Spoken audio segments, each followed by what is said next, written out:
1 কোটি টাকা 2, 1 কোটি 20 লাখ টাকা, 1 কোটি 20 লক্ষ টাকা, 1 কোটি 50 লাখ, 1 কোটি 50 লক্ষ টাকা 1, 1 কোটি 50 লক্ষ টাকা 2, 1 কোটি 50 লক্ষ 2 কোটি, 2 কোটি। আসসালামু আলাইকুম। আপনাদের সকলের অবগতির জন্য জানানো যাচ্ছে যে জনাব আলী মোল্লার সকল সম্পত্তি ঋণ খেলাপের দায়ে নিলামে উঠানো হচ্ছে। এই বর্তমান বাজার দর হিসাব করে তার সকল সম্পত্তির ভিত্তিমূল্য নির্ধারণ করা হয়েছে 50 লক্ষ টাকা। আপনারা এখান থেকে নিলাম শুরু করুন।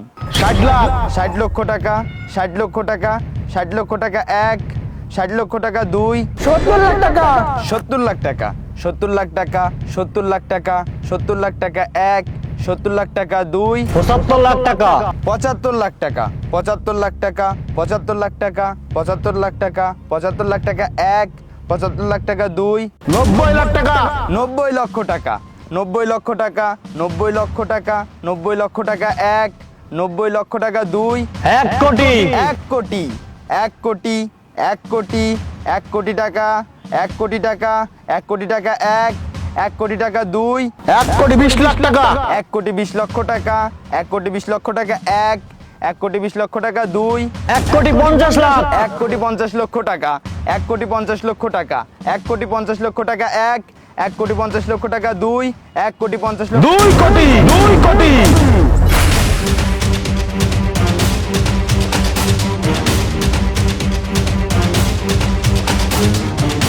2 কোটি টাকা, 2 কোটি টাকা, 2 কোটি টাকা, 2 কোটি টাকা 1, 2 কোটি টাকা 2, 2 কোটি টাকা 3। স্যার আপনার নামটা? এই প্রপার্টি আমাদের নামে নয়, আমাদের মেয়ের নামে করতে চাই। আমাদের মেয়ের নাম লিখুন সুমাইয়া।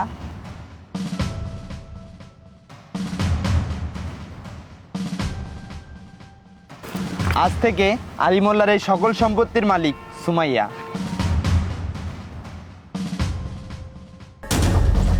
মামনি, তুমি এখানে সিগনেচার করে দাও তো।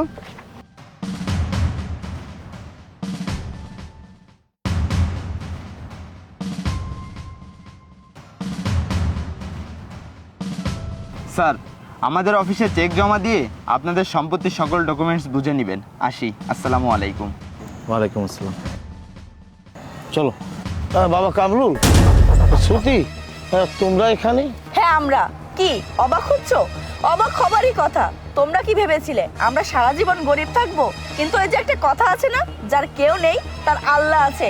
মনে আছে 10 বছর আগের কথা, যখন তোমাদের পছন্দের ছেলেকে আমি বিয়ে করেছিলাম না, আমার নিজের পছন্দ একজন কৃষককে আমি বিয়ে করেছিলাম, তখন তোমরা আমাকে বাড়ি থেকে বের করে দিয়েছিলে।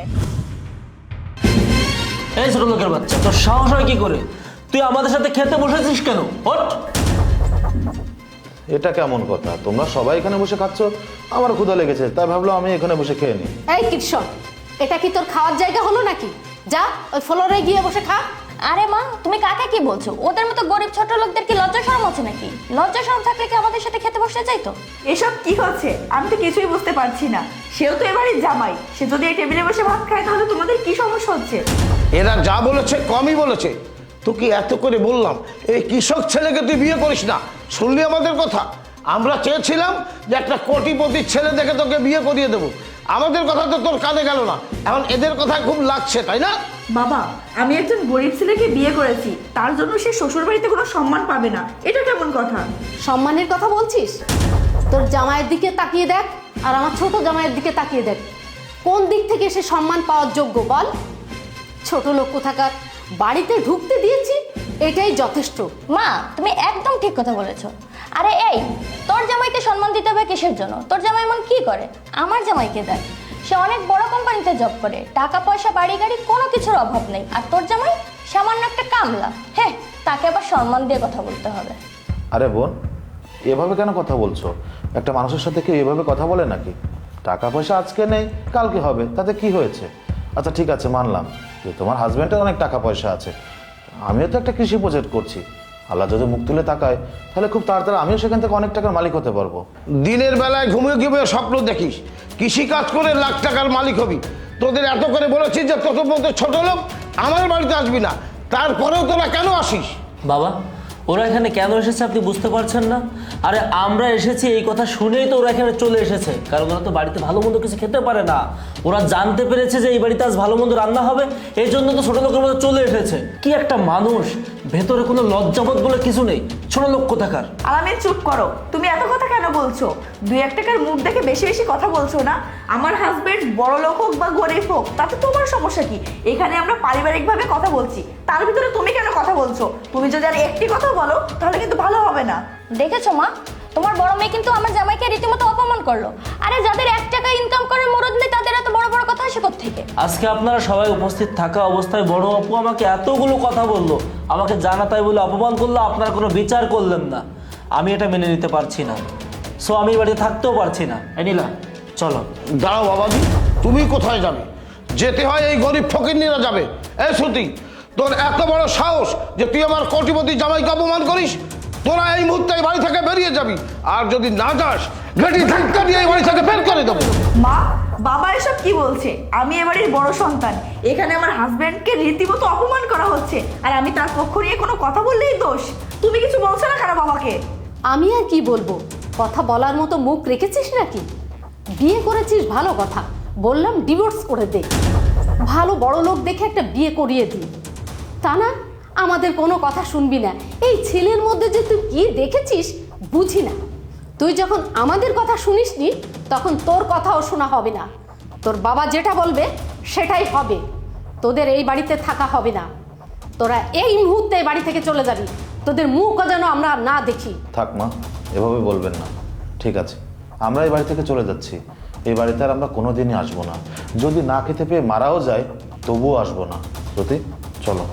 হ্যাঁ চলো, কিন্তু যাওয়ার আগে বাবা মা তোমাদের একটা কথা বলে যাই। টাকা সম্পত্তির মোহে পড়ে আর যাদের তোমরা অপমান করলে তাদেরও কিন্তু একদিন ভাগ্য ফিরবে, আর যাদের আজ তোমরা মাথায় করে নাচছো একদিন তারাই তোমাদের পতনের কারণ হবে। আল্লাহ যেন এর বিচার করে। কামরুল চলো। সেদিনের পর আমরা বাড়িতে ফিরে যাই। আমরা দিনরাত পরিশ্রম করি, আল্লাহ আমাদের সহায় ছিল, তাই আমাদের আজ ভাগ্য ফিরেছে। মারে, তোরা আমাদেরকে ক্ষমা করে দে, আমরা তোদেরকে অনেক কষ্ট দিয়েছি। তোর পাশেও ডাকে, হ্যাঁ নিশ্চয়ই আমার নানু ভাই। এসো নানু ভাই, আমার কাছে এসো। না, ও কারোর কাছে যাবে না। আপনারা ওর কেউ না। ওকে ভালোবাসার জন্য আমরা আছি। কই যে টাকার জন্য আমাদেরকে সেদিন বাড়ি থেকে বের করে দিয়েছিলেন, সেই টাকা তো আপনাদের সুখ দিতে পারলো না। সেদিন আপনার মেয়ে আপনাদেরকে অনেক বোঝানোর চেষ্টা করেছিল, আপনারা কোনো কথা না শুনে কোনো কথা না বুঝে আমাদেরকে বাড়ি থেকে বের করে দিয়েছিলেন। সেদিনও একটা কথা বলেছিল না যে আল্লাহর একদিন বিচার করবে? আজকে তো নিজের চোখে দেখতে পাচ্ছেন যে আল্লাহ কেমন বিচার করেছে। যে বাড়ি থেকে আমাদেরকে বের করে দিয়েছিলেন সেই বাড়ির মালিক কিন্তু আমরা। যাই হোক, কিন্তু আজকে আপনাদের এই অবস্থা কেন? বাবা, তোমাদের বাড়ি থেকে বের করে দেওয়ার পর আমার ছোট মেয়ে নীলা তার স্বামী ষড়যন্ত্র করে আমাদের সব কিছু লিখে নিয়ে যায়, শুধু আমাদের ওই বাড়িটা ছাড়া। তোমার শ্বশুর ব্যাংকের থেকে অনেক টাকা লোন নিয়েছিল, ব্যবসায় লস খাওয়ার পর থেকে আমাদের বাড়িটাও নিলামে উঠে যায়। যে নিলামটা আজই সম্পন্ন হলো, বাড়িটা তুমি কিনে নিয়েছো। আজ আমরা পথের ভিখারি হয়ে গেলাম। কিন্তু বাবা, তোমরা এত টাকার মালিক কি করে হলে? সবই ভাগ্যের খেলা। আমি আপনাদেরকে সেদিন বলেছিলাম না যে আমি একটা কৃষি প্রজেক্ট নিয়ে কাজ করছি। আল্লাহ যদি সহায় থাকেন তাহলে আমি খুব তাড়াতাড়ি লাভবান হয়ে যাব। আমার কিন্তু বেশি দিন কষ্ট করতে হয়নি, আমি কঠোর পরিশ্রমের মাধ্যমে আজ সফল হয়েছি। আজকে আমি একজন সফল উদ্যোক্তা। যাই হোক, আমার কিন্তু টাকা পয়সা গাড়ি বাড়ি কোনো কিছুর অভাব নেই। মা, আল্লাহর কি লীলা খেলা দেখেছো? সেদিন আমি তোমাদের বাড়িতে দাঁড়িয়ে বলেছিলাম যে মেয়ে আর মেয়ের জামাইকে নিয়ে তোমরা মাথায় তুলে নাচছো, সেই মেয়ে আর মেয়ের জামাই একদিন তোমাদের পতনের কারণ হবে। মিললো তো আজ সে কথা? প্লিজ শ্রুতি, এভাবে বলিস না। আমরা আমাদের ভুলটা বুঝতে পেরেছি, আমাদেরকে তোরা মাফ করে দে মা। ভুল? কিসের ভুল? তোমরা কোনো ভুল করোনি, কারণ তোমরা লোভী, আর লোভী মানুষরা কখনোই ভুল করতে পারে না। যেটা করে সেটা হচ্ছে বেঈমানি। আর মা, কাকে তোমরা মা বলছো? যে মেয়েটাকে তোমরা ঘর থেকে বের করে দিয়েছিলে শুধুমাত্র একটা গরিব ছেলেকে বিয়ে করেছিলাম এর জন্য। তোমরা একটা দিনের জন্য কখনো আমাদের খোঁজ রাখোনি, তাহলে আজ কেন তাকে মেয়ের পরিচয় দিতে চাচ্ছ? কেন? তুই তো আমাদের মেয়ে, তাই তো তোকে মা বলে ডাকছি। শুধু জন্ম দিলেই বাবা মা হওয়া যায় না, তার দায়িত্ব কর্তব্য পালন করতে হয়। আমি চাইলেই আমার অপমানের প্রতিশোধ অনেক আগেই নিতে পারতাম, কিন্তু আমি অপেক্ষা করেছিলাম এই দিনটার জন্য, যাতে তোমাদের পতন আমি নিজের চোখে দেখতে পারি। আজ আমার অপেক্ষার অবসান ঘটেছে। আজ আমি অনেক খুশি। এই চলো। মা দাঁড়াও। মা, তুমি তো আমাকে শিখিয়েছো যে বাবা মা যত অপরাধ করুক বাবা মাকে কখনো ছেড়ে যেতে নেই। তাহলে আজকের তুমি আমার নানা নানুকে এত কাছে পেয়েও ছেড়ে চলে যাচ্ছ? আমি তোমার কাছে অনেকবার জিজ্ঞেস করেছি যে আমার নানা নানু কোথায়। তুমি বলেছো তাদের সাথে একদিন দেখা হবে। তাহলে আজ কেন তাদের সাথে দেখা হওয়ার পরেও তাদেরকে ছেড়ে চলে যাচ্ছ? আমি আমার নানা নানুর কাছে থাকতে চাই। হ্যাঁ শ্রুতি, সুমায়া যা বলেছে একদম ঠিক কথাই বলেছে। বাবা মা যতই অপরাধ করুক না কেন তাদেরকে কখনো এভাবে ফেলে যেতে নেই। তাছাড়া বাবা মায়ের প্রতি আমার কোনো অভিযোগ নেই। প্লিজ তুমি সুমায়াকে তার নানা নানুর ভালোবাসা থেকে বঞ্চিত করো না। দেখেছো মা, দেখেছো বাবা, তোমরা যে মানুষটাকে এত অপমান করে বাড়ি থেকে বের করে দিয়েছিলে, আজ সেই মানুষটা এত কিছুর পরেও তোমাদেরকে আপন করে নিয়েছে। আর তারই সন্তান তোমাদের ছেড়ে যেতে চাচ্ছে না। একেই বলে ভালোবাসা। ভালোবাসা কখনো টাকা সম্পত্তি দিয়ে হয় না, ভালোবাসা হয় মন থেকে, ভালোবাসা হয় রক্ত থেকে। আর তোমরা হয়তো লোভে পড়ে সেই রক্তের সাথে বেইমানি করেছিলে, কিন্তু আমি আমার মেয়েকে সেই শিক্ষা দেয়নি। আমি তোমাদেরকে ক্ষমা করে দিচ্ছি, আর তোমাদের সম্পত্তি তোমাদেরই থাকবে। চলো, আজ থেকে আমরা সবাই মিলেমিশে থাকবো। হায় হায় নানু ভাই, আমার বুকে হায় হায় নানু।